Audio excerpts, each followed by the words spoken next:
Okay, I am here with Stephen. How are you doing today, Stephen? I'm very well, thank you. Awesome. So I noticed your Substack. Um, we apparently you have been recording a podcast since 2017. I was looking back in the archives, and back in 2019, you were talking to Vaush. You've got some stuff on Yes, Satanism. yes, Um, you talk a lot. A lot of your recent stuff has to do with psychology and religion. that's right. One of the titles that I really like here, going back in the archives, is "Life's Too Short to Pretend You're Not Religious." Now, Yes. I think that that rings true to me. I don't know if in the last 7 years, you've got some updates to that phrase, or if you think that still holds true.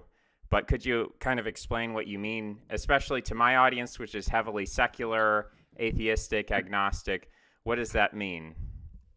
Yeah, so good. That's going way back into the archive. I think that was like the first or second podcast episode I ever did when I was still figuring out how to podcast back in like 2017.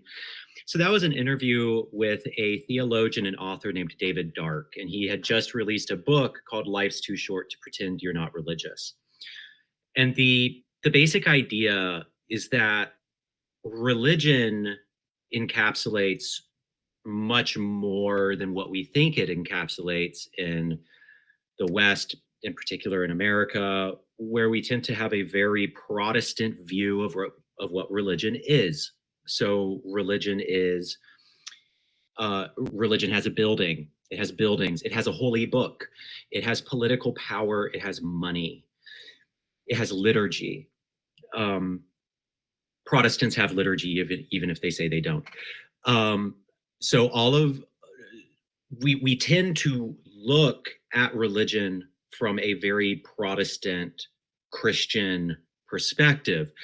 When you understand religion in a broader sense, that it is the stories that bind you. So that's what the word religion means, to be bound. Um, then suddenly religion can be all sorts of things. Now, I happen to think that David Dark's definition of religion is a bit too broad. If you make the definition of religion too broad, well, then everything is religion, and that's obviously not true. But if you make the definition of religion too narrow, then it excludes things that are obviously religious. So I but I think that David Dark is correct by saying that we have that much more is religious than we tend to think. Much more is religious than we tend to give it credit for. My personal view is that religion is everywhere. Religion is all around us. It's like temples are like is like mold. It's like the spores for religion are in the air, and it will just grow. It will land in a community, it will land in an online space, and it will just grow. And I really like a definition of religion to include four things. And I forget the religious scholar who came up with this, but a religion, we can understand a religion having four elements, and those are creed, code, cultus, and community. So, creed is what is true about the world, what is true about the universe, what is true about our place in the world, what is the nature of humanity. Code is how we live, how we ought to live in light of that fact. Okay. Community is the group of people who orbit around that creed and code, right? They circle around it. And then creed, code, cultus, and then cultus is ritual. It is the little rituals, deliberate, conscious or unconscious, that people engage in to kind of reify the community, the creed, and the code. And once you look at religion in this way, it's fucking everywhere. UFO shit, That's religion. Astrology, that's religion. Certain political movements might be called religion. Stoicism, the modern Stoic movement, neo-Stoicism, in a lot of ways, that's religion. And so you can. I think that humanity is religious, and it'll probably never go away. And I think that people like Richard Dawkins, the new atheist, they want to claim all the nuns, right? The NONES. They want to claim the people who profess no religion. And I think what a lot of those atheists fail to realize is that no, those people are still just as religious and often just as superstitious and still believe in the supernatural. They're just um, existing outside of the frame of Western Protestant notions of what religion ought to be. So that's where I stand now on the phrase "life is too short to pretend you aren't religious." Yeah, I guess I'm almost of the extreme position that everything is religious, and that Fair enough. my background was, being deeply invested in Dawkins and Sagan and Hitchens, and uh, wanting to escape that and fervently believing that I had escaped that. In fact, I had the only option for escaping that, which was science. Without that, there's no escape. So I believed in a Cartesian binary, an inverted Pascal's wager. Like, you either believe in science or you're wrong, Hmm. and this is very black and white. And it wasn't until later that I started to um, examine my politics, which were very far like anarchist, free market, freedom of association, non-aggression principle. I started to look at my politics, which I thought were based on science and reason and nonviolence and all these things I thought were the opposite of religion. And I think that I didn't question that for a long time, but there were some seeds, just like learning about religion. Like, the first religion that I learned about, not from a hateful oppositional point of view, but from kind of like a sympathetic or like curious point of Mm-hmm. view, was the Amish, because I had never heard of them before, and I had to do a school project on them, and I was like, oh, this is interesting. They're nonviolent. Like, because my association is Christians are violent. They want to burn people at the stake. They want to persecute people for their sexuality. So, obviously I oppose that. But then, these Amish are so dedicated to pacifism. I have a little bit of respect for that. And, they're, I was very online. So the fact that they didn't use any technology at all, I was kind of like, well, that's unworkable. But, I respect it. I respect, wanting to kind of get away from it all, go back to nature or something. So yeah, but that was still a while before I would turn that analysis inward and question my own religiousness. And yeah, now I'm at the point where I think everybody is religious, but that you use that term bind together. And I think that's one of the reasons why, in terms of my personality, I am kind of anti-religious, even though I Mm-hmm. am religious. But I have this there's this tension. You use that, your title of your blog is Sacred Tension, and I'm like, I have a Mm-hmm. lot of tension when it comes to religion, because on the one hand, I, like many, if not all people, have a religious instinct, to figure out a creed of the world. Where do we come from? How does everything work? But at the same time, I'm very individualistic, and I don't like being told what Mm-hmm. to do, and I don't like being part of a club. And if a club, wants to invite me in, I'm just gonna, like, fight with them and try to do things. Mm-hmm. Too many cooks in the kitchen is the problem I run into. Um, Yes. so, kind of leading or going in that direction, you've written an article, saying that you no longer identify as a Satanist in terms of the actual organization, the Satanic Temple, and that label of Satanism. This is something that you no longer identify with. Um, but you still find the imagery appealing and maybe some of the morality appealing. Can Mm-hmm. you give a little bit of background into, were you raised as a Satanist? Did you have Christian parents or rebelled against them? And, like, what was that journey like for you? It's very complicated. Um, so I was raised Christian. Um, I was a missionary when I was much younger. I was raised by two pastors. Both my parents are pastors. And I was raised really deep in the belly of the beast. And um, I, in 2017, as my faith started to diminish, as my faith's kind of, I mean, it had been dying for a long time.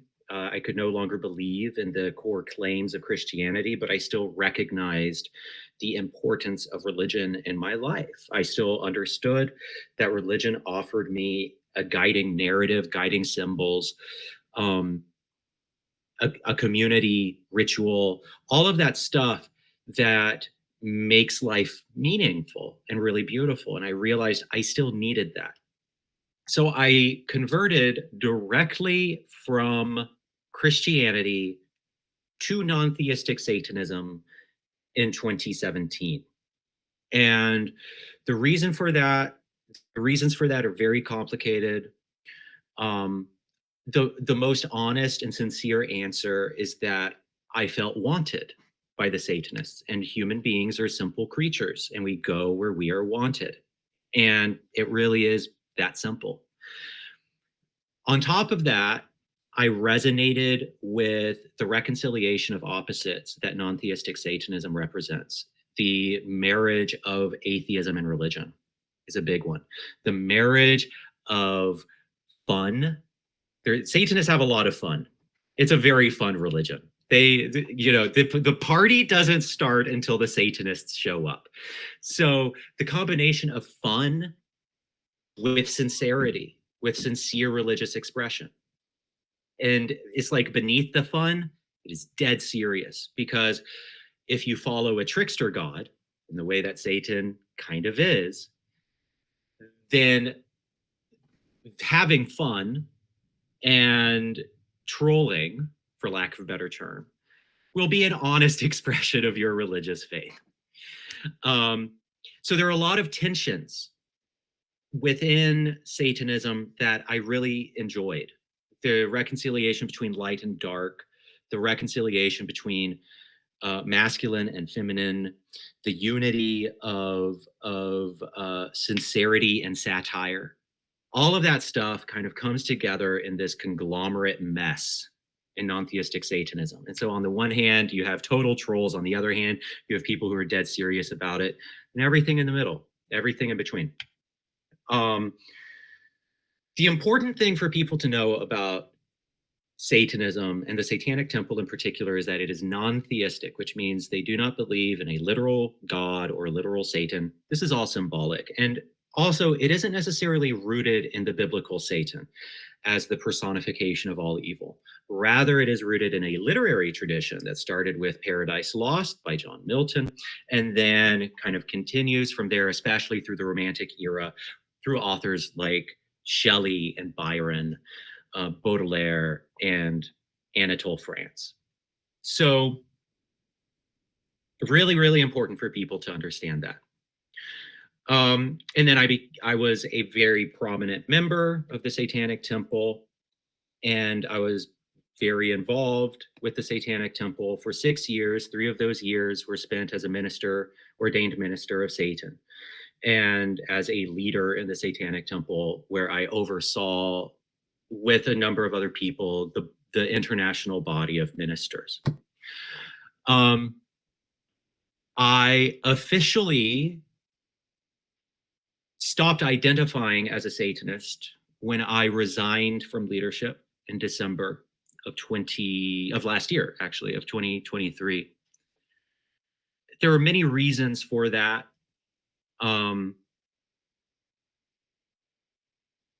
I found that for me personally, the story of Satan was no longer enough, right? And I needed more stories. And I found that I had spiritual needs and religious needs personally that Satanism just could no longer satisfy. And so I have expanded beyond it, and I'm religiously unaffiliated for the first time in my life. I've spent my entire life very publicly tied to religion, to a specific religion in some shape or form. This first time in my life that I am unaffiliated. Um, and it's this very bizarre experience of kind of like returning to civilian life after 6 years of being a very public Satanist, and you kind of realize what you've done with your life for the past 6 years. It's like, oh, you've really been part of one of the most stigmatized groups in the world, one of the most, and I will carry that stigma probably for years to come. I mean, it'll probably be part of my history and part of my life for a long time. But I've basically incorporated a lot of Satanism. I still appreciate a lot of its core, um, its core messages. I still love Romantic Satanism, the literary tradition. I think it's wrong to say that I reject. It would be wrong to say that I reject Satanism, and I distinguish in a recent article between being a post and an ex something. I'm not an ex Satanist. I'm a post Satanist. It's like I'm in a place that is only accessible by way of Satanism.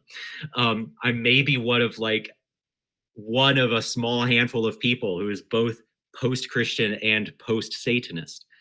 And but I don't consider myself an ex Christian, and I don't consider myself an ex Satanist.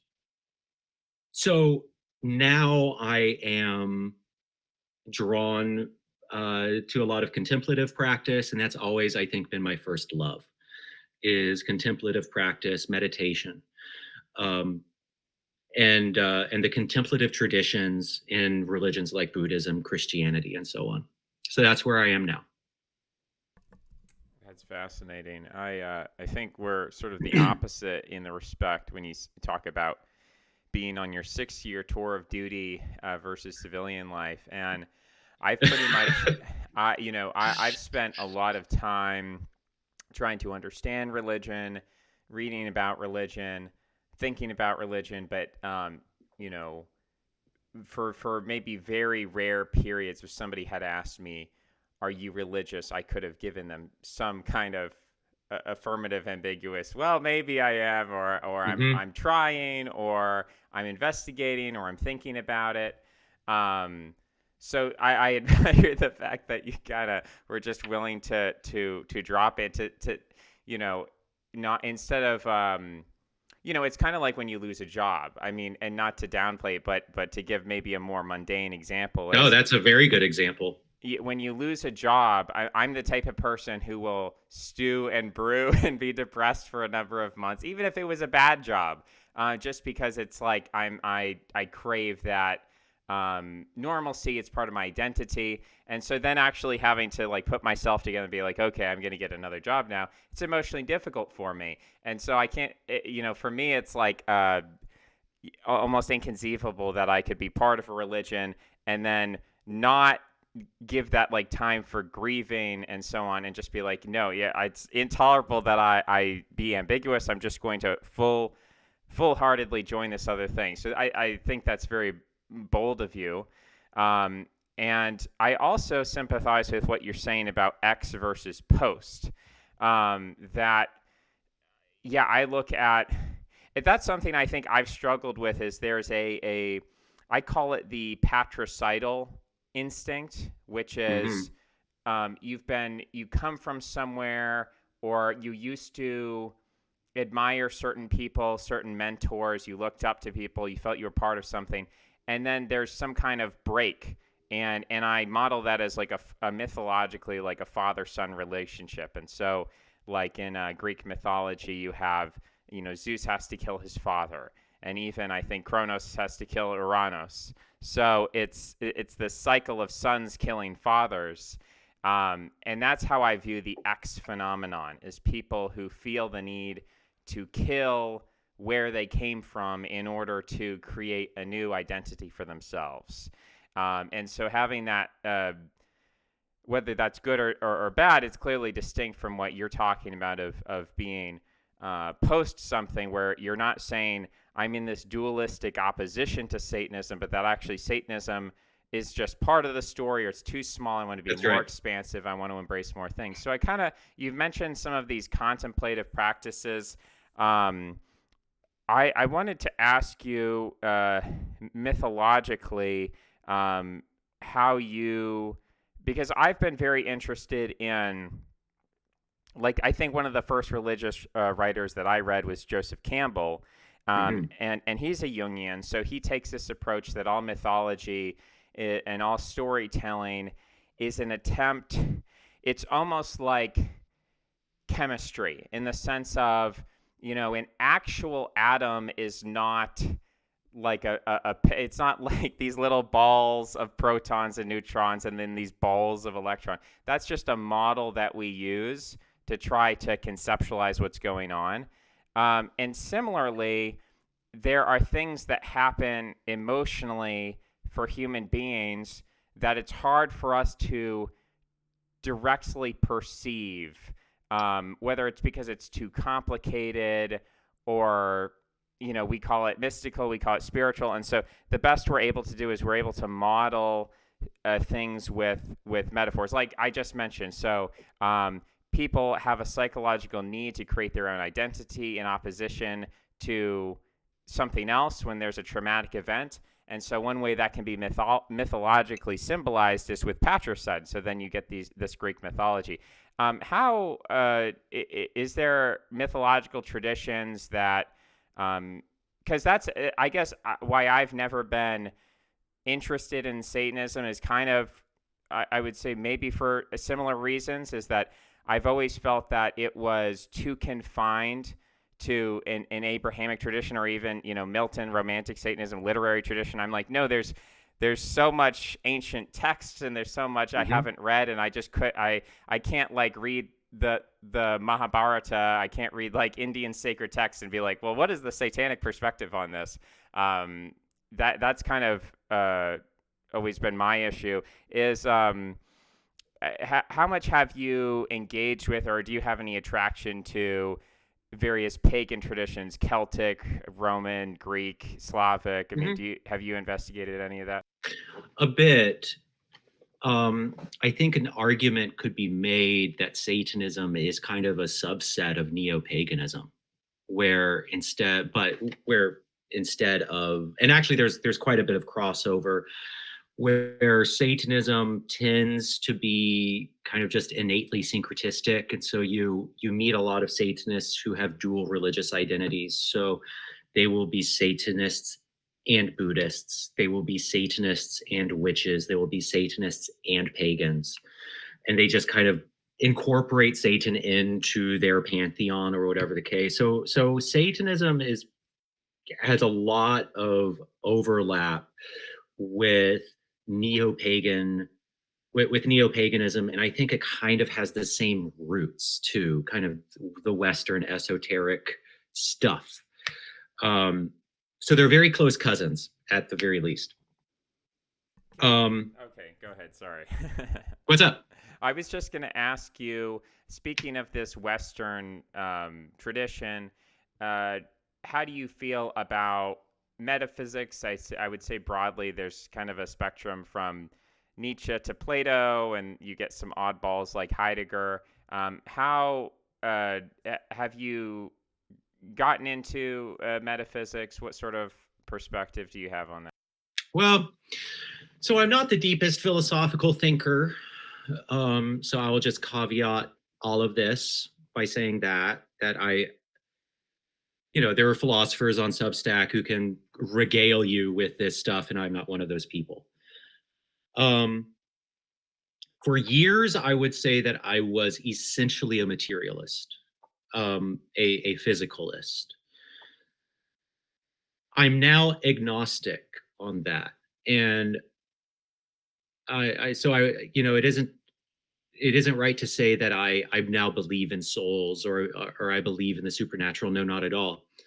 Um, but my experiences in meditation have really forced me to confront the profound mystery of consciousness in really powerful ways, in ways that I could only call a religious experience.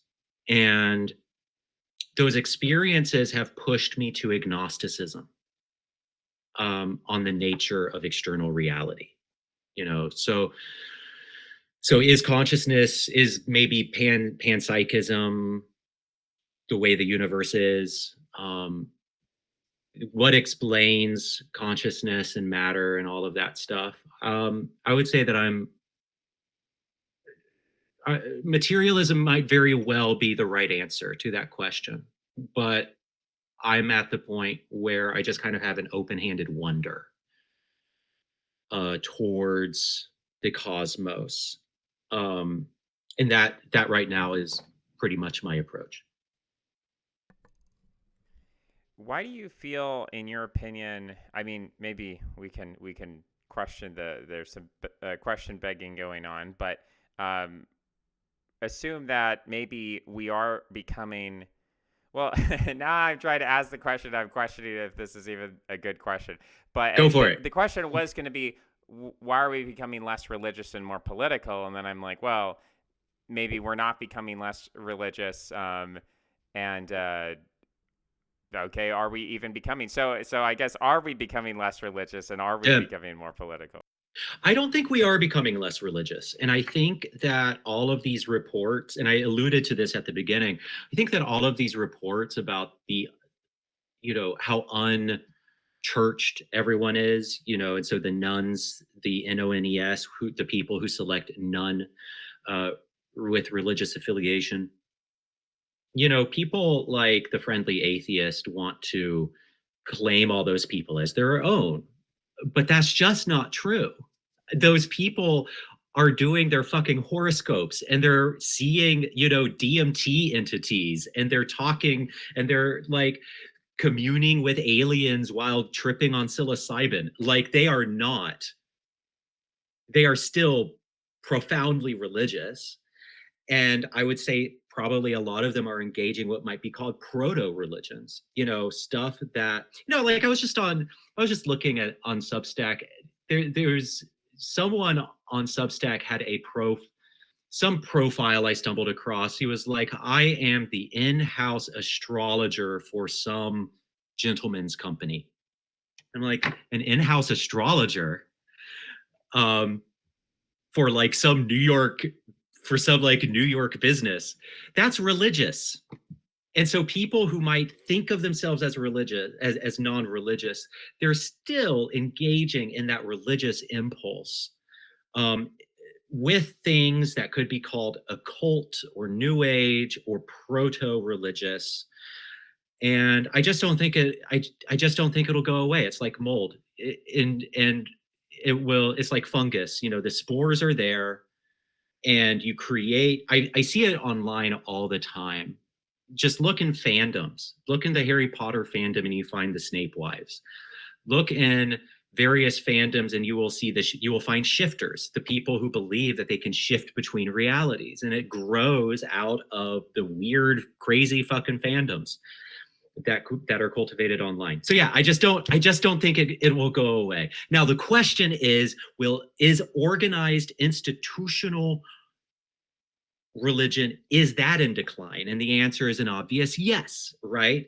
The the Episcopal Church, they might not exist within the next 20 years because their entire membership is dying. They are in big trouble. And they're one of the big mainline, they're one of the primary flagship American denominations. So Catholicism is really struggling because they have a dearth of priests. They don't have enough priests to parishes are closing across the country. So if when we ask, is religion declining, if by that we mean traditional institutionalized religion, the answer is, in my opinion, an obvious yes. But does that mean religion is declining? No, absolutely not. But also, here's the other thing. People have been predicting the death of religion for ages. And there was that famous New York, was it? No, it wasn't New York Times. It was Time Magazine, I think, it was something like the 60s, had a cover that said, God is dead. And it was predicting the death of religion.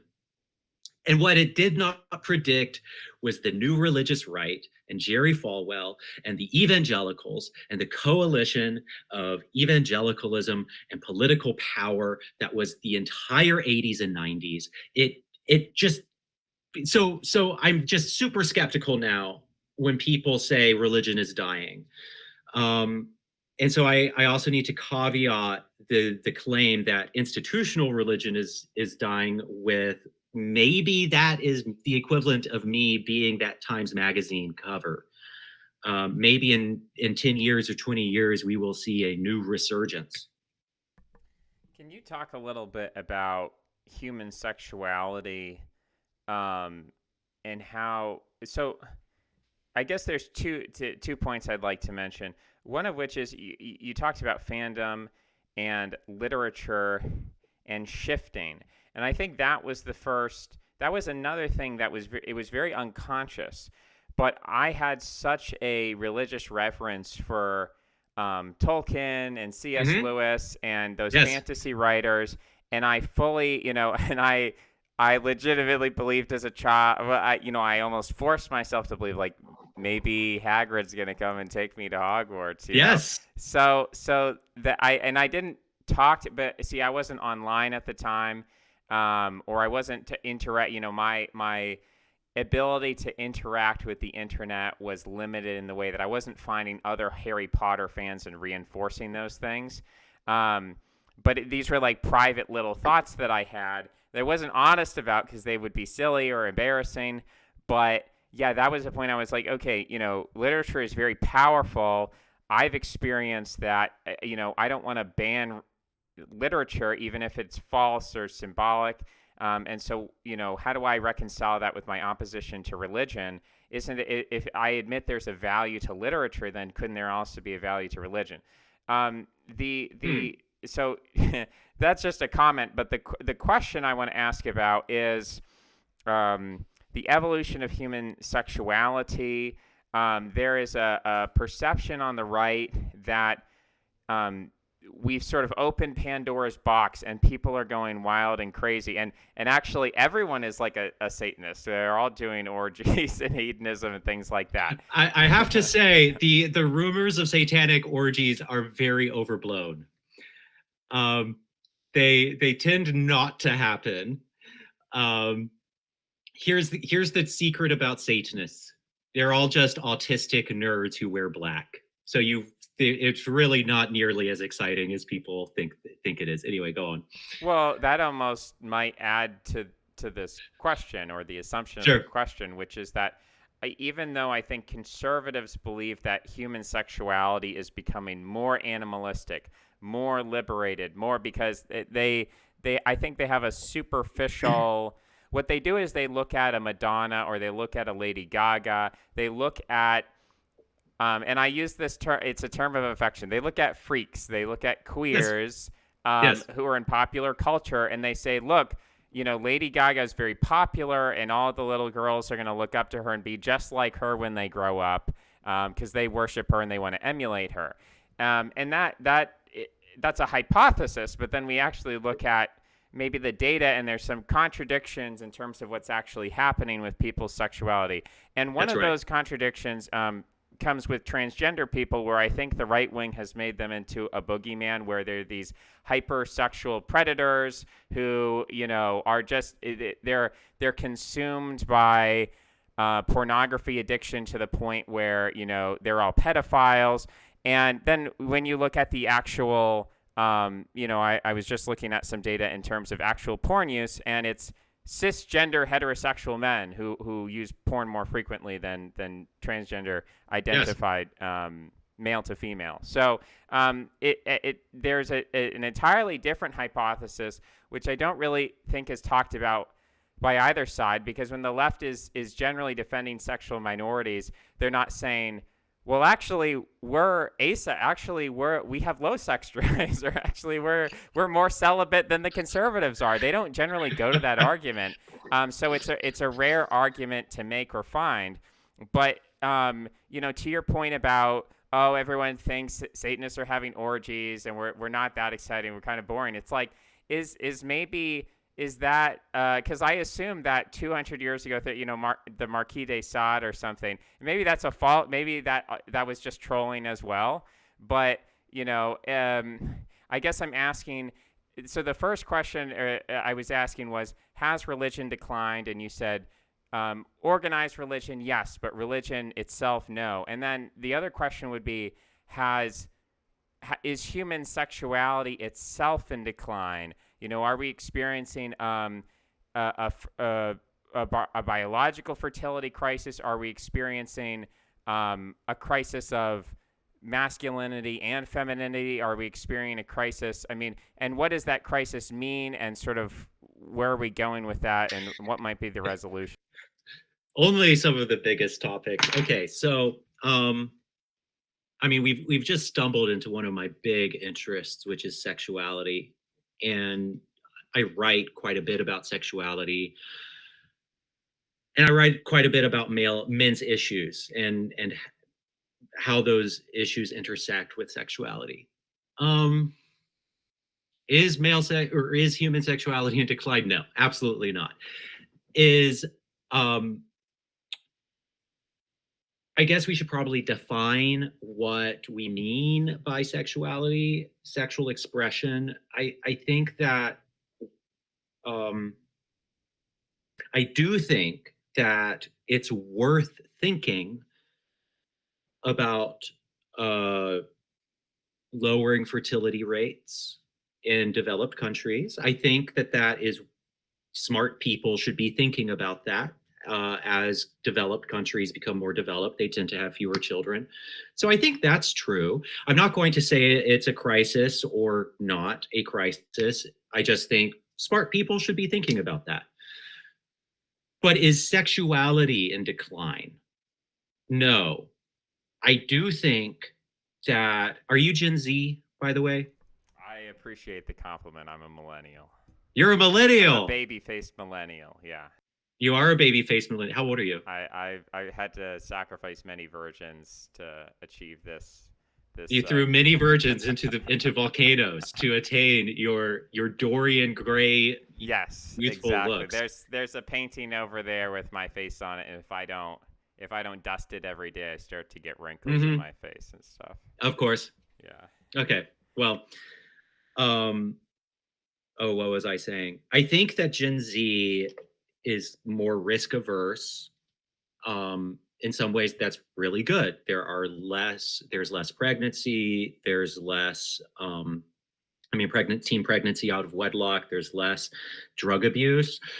That's good stuff. That's good. On the other hand, it my understanding of the data, and I might be completely wrong about this, at least last I checked, it looks like Gen Z is in a sex recession, and they're just having less sex. My suspicion is that a lot of that is actually moving to cyber sex.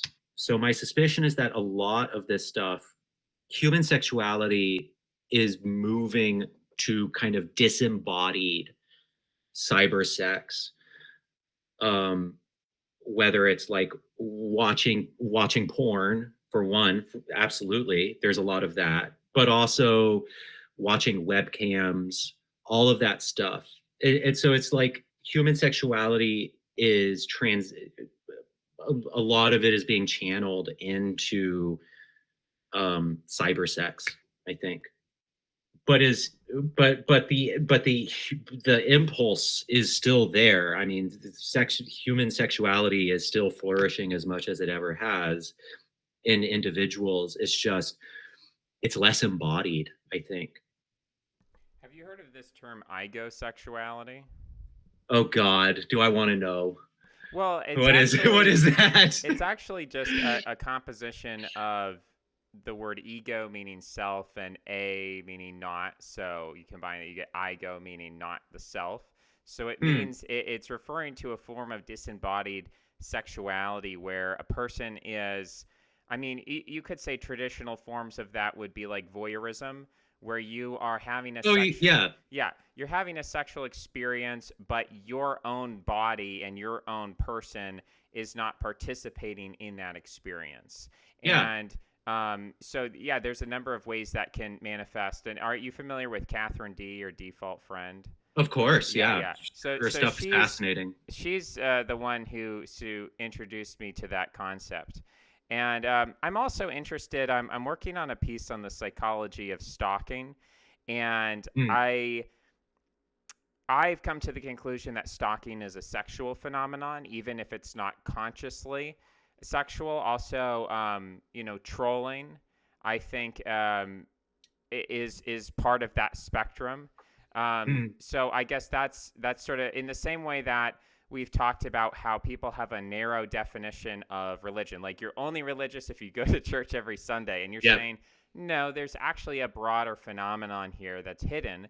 And so I think maybe another a parallel phenomenon that or conclusion we might be coming to is that you might say, well, because fertility is going down, people are less sexual. But if we sort of broaden our concept of what sexuality is to that's maybe right. include things like cybersexuality, but then also things like what motivates a stalking behavior? What motivates a trolling behavior? Is this like why do people get that Schadenfreude when they make someone cry online? That kind of Hmm. sadistic urge.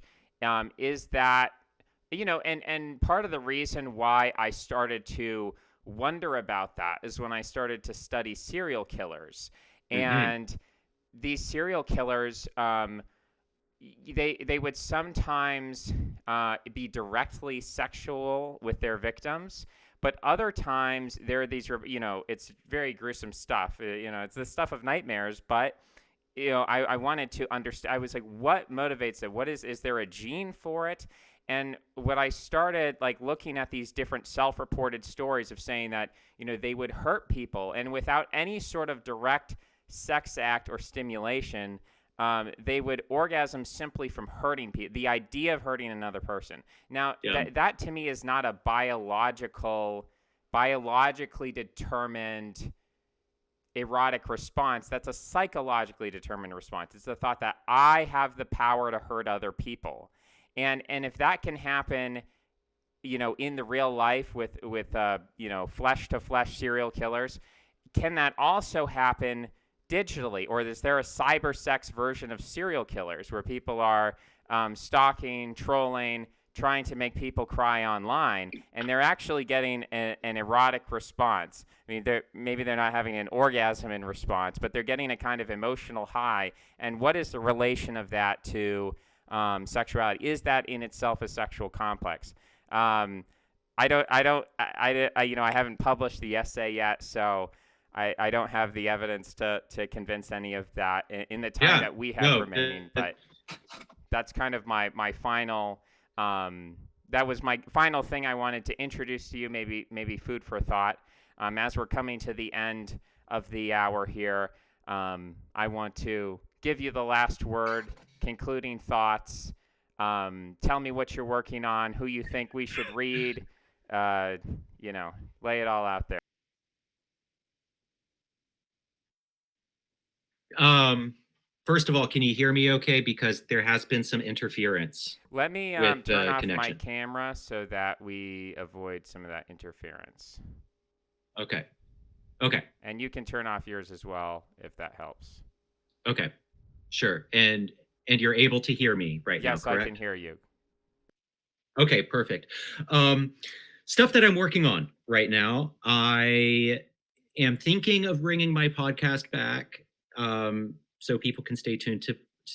They can stay tuned for that. I don't know when this episode will drop, but right now I've been working quite a bit on homosexuality and theology. So I'm gay. I've been partnered with a man for a decade, and as I deeply consider Christianity, I've been writing about the conflicts there and the deep conflicts that partnered monogamous gay people like myself have with the traditional ethic and the challenges that that raises for Christianity and for people like me.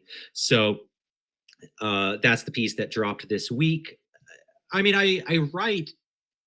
I have so many pieces planned. I write about men's issues, male sexuality.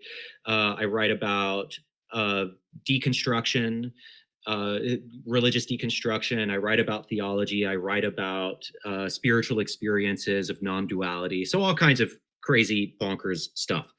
Um, People who I think listeners should read on Substack. I really recommend a Substacker named Alan Simon.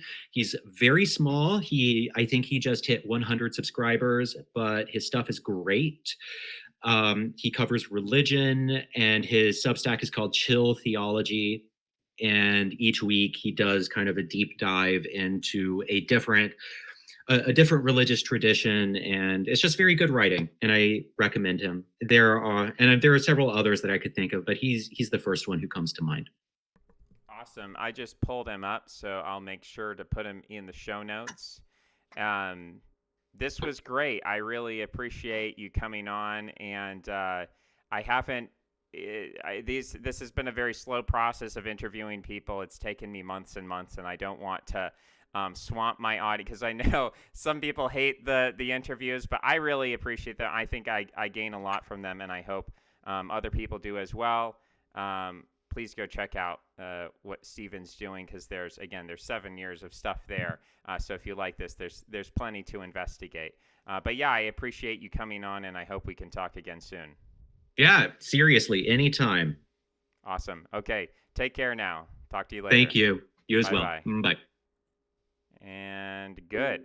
All right, guys, you got to like and comment if you want to see more of that. Yeah, that was a good one. I feel like I'm finally getting into this topic. For a while I've had to say, like, oh, my audience probably doesn't like this, or they're surprised that I have an interest in this, because I don't present myself as a religious person. I don't say, I am a pagan, I am a Christian, and nobody knows what a Platonist is. So that's not really a religion. I don't go to the Church of Platonism every Sunday. So yeah, I think by this time of putting this out, and that the order of operations is sometimes weird. Anyway, we're familiarizing people with this. I apologize to those people who would rather me write an article instead of doing an interview. But I think it's a great opportunity, and I'm not a majoritarian. I don't believe in. I know I say whichever one's popular is the one that I'll do, and that's kind of a cynical attempt on my part to generate more. I don't know how to force people to like and to comment and to restack and to share it on Twitter. I don't know how to get that to happen, other than to try to give like a little carrot and stick, like, well, if you like this, you gotta support it. But really, I find it beneficial for myself, and if one other person finds it beneficial, then that's enough for me. So yeah, I will see you guys next time. Take care. Bye-bye.